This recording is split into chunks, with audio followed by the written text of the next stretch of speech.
Ja, ich hätte eine Frage bezüglich zu den Recherchen, wie er vorgeht, ob er spezielle Kontakte hat, weil ich denke mal, es ist ja relativ viel nicht sehr leicht greifbar. How did you get the background for Spider?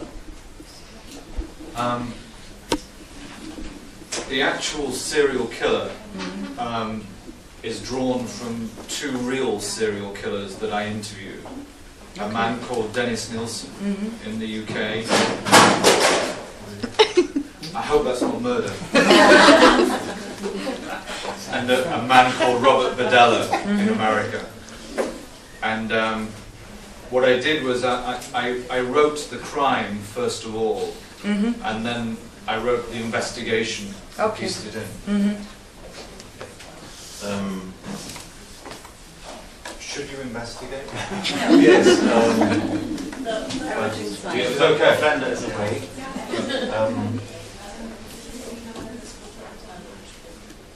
Mike, 2 days ago you told me a very interesting story. You had to do a job belonging to Robert Badella, and you as journalist went to his house. Can you tell us who is Robert Badella and what did happen there? Sorry. Hat mir vor 2 Tagen eine sehr interessante Geschichte erzählt. Die frage ich jetzt hier hinein, weil ich sie für sehr wichtig halte, um seine Arbeit auch verstehen zu können. Er hatte Kontakt zu einem amerikanischen Serienmörder. Robert Badella hat selbst mit ihm gesprochen und er hat auch über diesen Menschen einen Film gedreht. Er ist dann mit einem Kollegen zu dem ehemaligen Haus gefahren und er will uns jetzt erzählen, was dort passiert ist. Mike? Robert Badella was a serial killer in Kansas City in Missouri. He'd killed more than a dozen men that he'd kidnapped and tortured at his house. And some of his behavior is part of the behavior of the serial killer in Spider. I interviewed Badella for nearly 3 days in Jefferson City Correctional Center. And he was a very clever man. He had a very high IQ. He was a local businessman. He ran 3 businesses, an antique shop, a poodle parlor for looking after dogs, and an online internet sales place. He was the head of the Neighborhood Watch. It's a sort of local organization where you look after houses and keep crime away from the streets. And he did awful, awful things to people in his house. He kidnapped people and kept them alive for nearly 3 months, and he tortured them, electrocuted them, showed them pictures of other people that he tortured and killed to control them. After interviewing Badella, myself and the camera crew went to his house, which, not surprisingly, no one ever wanted to live in. So all the doors and the windows were boarded up. We went round the back of the house and we were able to take one of the boards off so that we could film inside. And I said to my cameraman, I said, look, you go inside, I'll pass the camera through to you. And he put 1 foot inside and took the camera and went, no, I'm not doing that. He came out, said, I'm just not going in there. And I said, hey, the guy's in prison. He's in a maximum security prison. We just saw him. It's fine. I'm not going in there. I said, okay, I'll do it. So I stepped into this dark lounge where Badella had been. And I took the camera and I put the light onto the top of the camera, and I started filming. And I was okay. And then I put the camera low and I walked up the stairs to get a shot that would look like somebody walking up the stairs. And I realized that I felt very nervous, and my heart was starting to race. And I'm not a nervous person. And I got up to the first floor, went up the second flight of stairs, and then into the room where Badella had tortured and killed his victims. And it was cold in there, but I was sweating. I was soaked, my shirt was sticking to me, and I've had a camera on my shoulder for a lot of my life. And I stood there, and I was shaking. And I said, hey, you know, you're in a room, it's just a room. And I took these photographs and filmed these shots. And I came downstairs, I handed the camera out, and we looked at it, and all the shots were shaky. And for 5 minutes afterwards, my hands were trembling.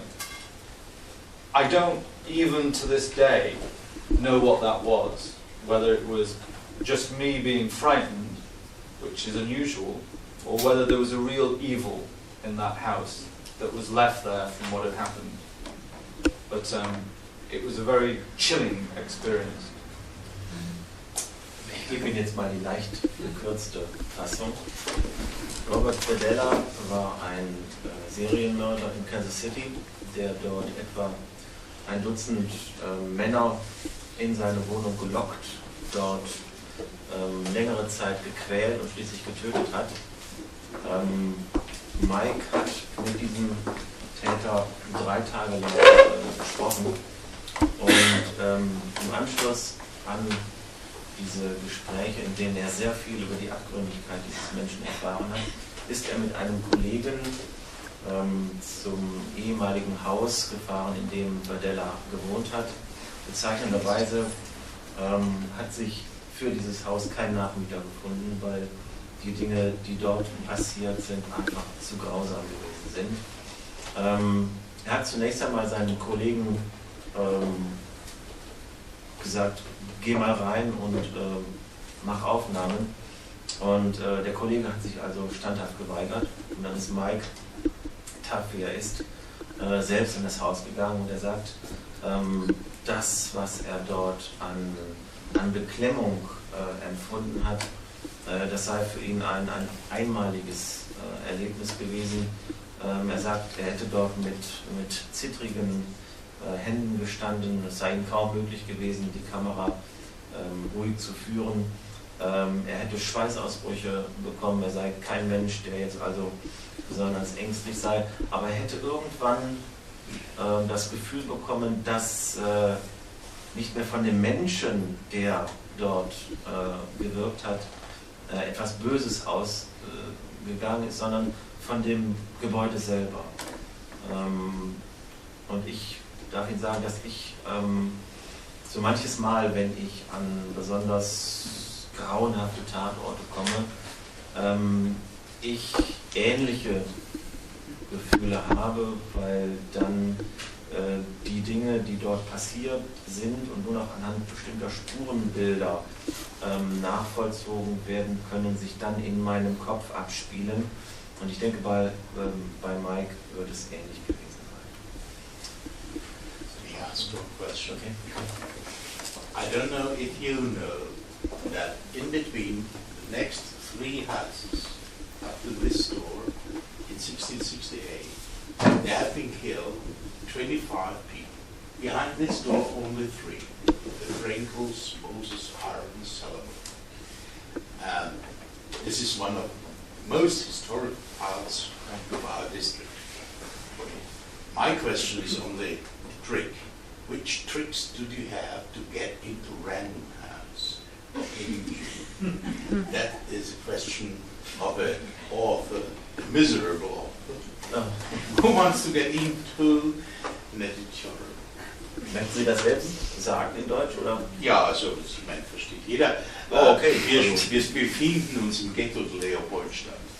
Und hier, dieses Haus, bis zu den 3 weiteren, waren die Koppel-Frankels, die Moses-Frankels und die Salomon-Frankels. Und als Historiker und Begründer des Leopoldstädter Bezirksmuseums ist es mir ein Anliegen zu sagen, dass 1668 hier fürchterliche Massen und Morde stattgefunden haben. Und unter diesem Haus wurden 3 Personen gekillt, in brutalster Weise und Frauen vergewaltigt hier oben und nicht im selben Gebäude. Es ist nicht mehr dasselbe, aber es geht noch auf die Wurzeln zurück. Und als Autor von Sachbüchern bin ich nicht berechtigt, über einen Romanautor zu sprechen. Aber wie ist es Ihnen gelungen, zu Penguin Books und zu Random House hineinzukommen? Das sind so Tricks, die ich als Sachbuchautor nicht verstehe. Mike, what's about Random House? Are you a tricky author? Yeah. I think one little tiny bit of advice that I would say is that the first stories that I wrote, nobody was interested in. And you read them. I'm sick of being rejected. 25 years. Yeah. Then just keep trying, because that's what I did. It sounds as though you know your research. Change your coffee. If you change the coffee that you have, red wine, and use your wonderful sense of humour, and it will shine through. But just a little story on the side. I was asked by Penguin to. You have been asked by. Yeah, they had rejected a story that I'd written. They said, "Look, Sorry. I'm sorry. I have to interrupt you. Penguin ist nicht der Pinguin, sondern es ist ein Verlag. Right, not by a penguin." I'm sorry. Ein sehr renommierter Verlag. Okay. I'd sent a novel to an English publisher, and they said, "We don't like it." And I cried a lot. But they said, "We like the way you write, we just don't like this story." And then they asked me to write 3 synopses, 3 outlines of the kind of story that they would like. And I did, and they picked one of them, and I wrote Spider. Then the strange thing was that it created a lot of international interest. It will be published in Italy next month. And Heine. But I get to that story. But Heine picked the story up, and because of their professionalism and efficiency, more than any other publisher I've dealt with, got to the market first. And I think that's because in Germany you have such a great book reading heritage and tradition that your publishers are the best in the world, and the professionalism is just incredible for me to see. And I'm working with 8, 9 different publishers now. These guys are way ahead of the rest. Do you have a literature agent? Yes. Gerne erstmal Michael.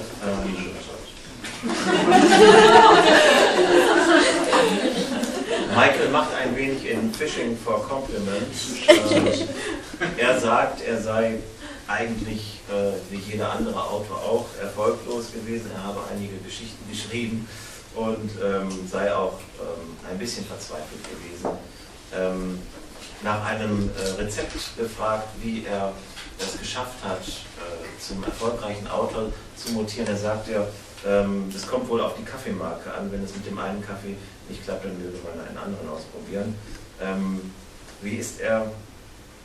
Nee, er ist dann von Penguin, hat er ein Manuskript vorgelegt und man hat ihm dort gesagt, man sei sehr wohl zufrieden und einverstanden mit dem, wie er schreibt, aber die Geschichte wolle man nicht.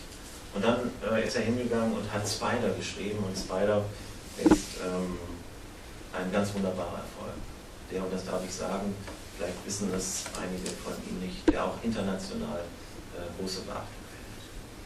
Die Dame fragt, ob Serienmörder tatsächlich Menschen sind oder etwas anderes.